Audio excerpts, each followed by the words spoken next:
अगर आप 1914 की गर्मियों में दुनिया का नक्शा देखें तो आपको बरतानवी सल्तनत एक फख्र और गलबे वाले गुलाबी रंग में रंगी दिखाई देगी। ये पूरी दुनिया का एक चौथाई हिस्सा था। ये इंसानी तारीख की इतनी बड़ी सल्तनत थी कि सूरज उसके इलाकों पर कभी नहीं डूबता था। ये दुनिया के समंदरों पर राज करती थी और हर बड़े हिस्से के तिजारती रास्तों को काबू करती थी। बाहर से देखने में ये ताकत, दौलत और मजबूती का एक ऐसा किला लगती थी जिसे कोई तोड़ नहीं सकता था। लेकिन ये सब महज एक धोखा था। अगर आप इस फैसले वाली गर्मी के दौरान लंदन में व्हाइट हॉल के फर्स्ट लॉर्ड ऑफ एडमिरल्टी के धुएं से भरे निजी दफ्तर में जाते तो आपको वहां लोग बरतानवी हुकूमत की खुशियों में मगन नहीं मिलते। आपको वहां ऐसे लोग मिलते जो खामोशी से डरे हुए थे। वो जर्मनी की फौज से नहीं डर रहे थे, बल्कि उनका डर बहुत सादा और आम था। वो ईंधन खत्म होने से डर रहे थे। 100 सालों से बरतानवी सल्तनत की कारखानों और फौज की ताकत सिर्फ एक काले पत्थर पर खड़ी थी, और वो था कोयला। बरतानिया कोयले से बना एक जजीरा था। वेल्स की वादियों से दुनिया का बेहतरीन भाप वाला कोयला निकलता था। ये सस्ता था, बहुत ज्यादा था, और सबसे बढ़कर ये बरतानवी था। रॉयल नेवी, जो सल्तनत की ढाल थी, पूरी तरह इसी कोयले पर चलती थी। जब तक दुनिया के जहाज कोयले पर चलते थे, बरतानिया दुनिया का वाहिद मालिक था, क्योंकि कोयले का जरिया बरतानिया के कब्जे में था। लेकिन दुनिया बदल रही थी। नई इजादात खौफनाक रफ्तार से आगे बढ़ रही थीं। 1912 में विंस्टन चर्चिल ने, जो नेवी का जवान और पुरजोश सरबराह था, एक ऐसा फैसला किया जिसने तारीख का रुख बदल दिया। उसने रॉयल नेवी के जंगी जहाजों को कोयले से तेल पर मुंतकिल करने का फैसला किया। काम के लिहाज से ये एक बेहतरीन फैसला था। तेल कोयले से कहीं ज्यादा गर्मी पैदा करता था, जिससे जहाजों की रफ्तार बढ़ जाती थी। इसका धुआं साफ होता था, जिसका मतलब था कि जहाज दुश्मन को अपनी जगह का पता नहीं चलने देते थे।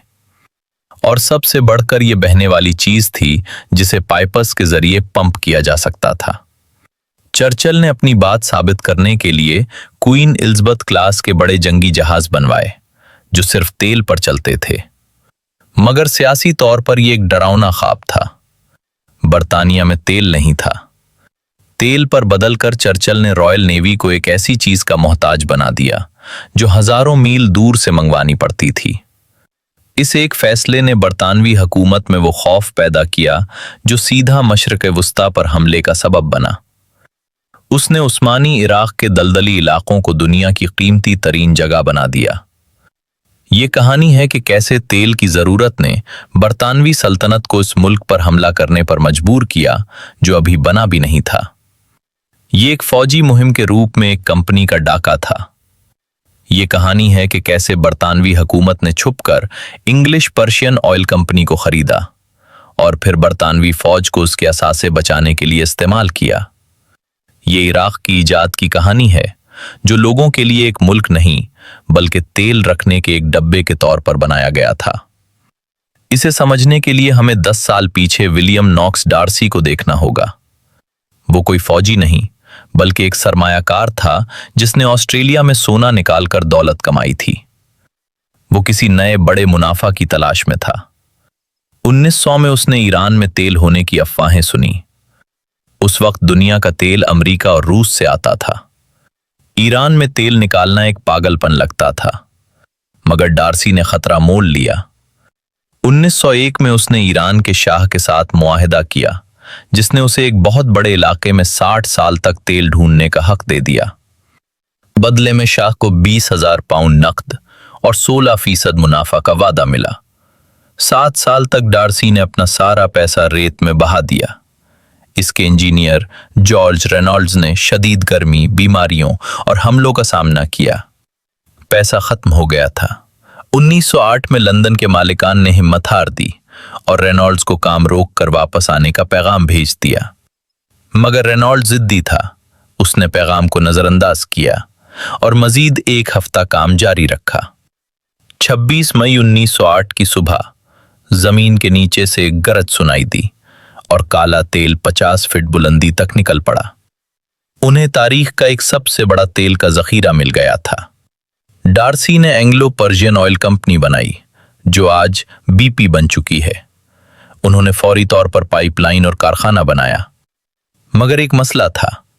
वो कारखाना आबादान जजीरे पर था, जो उस्मानी सल्तनत की सरहद पर था। विंस्टन चर्चिल समझ गया कि वो तेल के लिए किसी निजी कंपनी पर भरोसा नहीं कर सकता।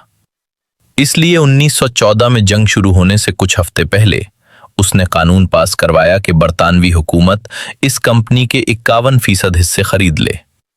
अब तेल की कंपनी और बरतानवी सल्तनत एक ही बन गए थे। जब जंग शुरू हुई तो बरतानवी मंसूबा साजों की नजरें शतुल अरब यानी इराक की सरहद पर थीं। उन्हें डर था कि अगर उस्मानी सल्तनत जर्मनी का साथ देगी तो वो तेल का रास्ता काट देंगे। इसलिए जंग के बाकायदा ऐलान से पहले ही उन्होंने इंडियन आर्मी की एक टोली को छुपकर वहां भेज दिया। 5 नवंबर 1914 को जंग का ऐलान हुआ और अगले ही दिन बरतानवी जहाजों ने हमला कर दिया। इराक पर हमला शुरू हो चुका था। बरतानवी फौजियों ने बसरा पर कब्जा किया। बरतानवी अफसर ने लोगों से कहा कि हम फातेह नहीं बल्कि आजादी दिलाने वाले बनकर आए हैं, मगर असल मकसद तेल बचाना था। फिर लालच बढ़ गई। उन्होंने सोचा कि अगर वो बगदाद और मूसिल तक जाएंगे तो वो दुनिया के बड़े तेल के जखायर पर कब्जा कर लेंगे। इस मुहिम में जनरल चार्ल्स टाउनशेंड को भेजा गया, जो इनाम और शुहरत का भूखा था। वो फौज को दरिया के रास्ते आगे ले गया। गर्मी 120 डिग्री तक थी। मक्खियां और बीमारियां फौज को पागल कर रही थीं। उन्होंने कई जीतें हासिल की, मगर सामान पहुंचाने के रास्ते कमजोर पड़ गए। बगदाद से 20 मील दूर 30 फून पर उनका मुकाबला असल उस्मानी फौज से हुआ। वो एक खूनी जंग थी। टाउनशेंड को पीछे हटना पड़ा और वो कोतुल अमारा में फंस गया। उस्मानी फौज ने उनका घेराव कर लिया। 147 दिनों तक 13,000 फौजी वहां भूख से तड़पते रहे। उन्होंने घोड़े और खच्चर खाए। बरतानिया ने उन्हें बचाने की कोशिश की, मगर मजीद 23,000 फौजी मारे गए। आखिरकार टाउनशेंड ने हार मान ली। ये बरतानवी फौज की तारीख की सबसे बड़ी जिल्लत थी, मगर तेल की वजह से बरतानिया पीछे नहीं हट सकता था। उन्होंने नया जनरल फ्रीडरिक माउट भेजा और पूरी ताकत के साथ दोबारा हमला किया। 1917 में उन्होंने बगदाद फतह किया, मगर असल इनाम मौसल अभी भी दुश्मन के पास था। 30 अक्टूबर 1918 को जब जंग खत्म हुई तो फैसला हुआ कि जो जहां खड़ा है वहीं रुक जाए, मगर बरतानिया ने मौसल का तेल लेने के लिए मुआहिदे की खिलाफ वर्जी की और जंग खत्म होने के बाद भी मौसल पर कब्जा कर लिया। ये एक खुला डाका था। अब मसला था कि इस इलाके को चलाया कैसे जाए। बसरा, बगदाद और मौसल बिल्कुल मुख्तलिफ जगहें थीं, मगर बरतानिया को सिर्फ तेल महफूज करने के लिए एक इंतजामी ढांचा चाहिए था। इसलिए उन्होंने इन तीनों को मिलाकर एक मुल्क इराक बना दिया।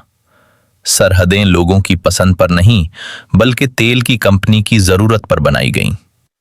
जब 1920 में इराकियों ने बगावत की तो चर्चिल ने नया तरीका निकाला।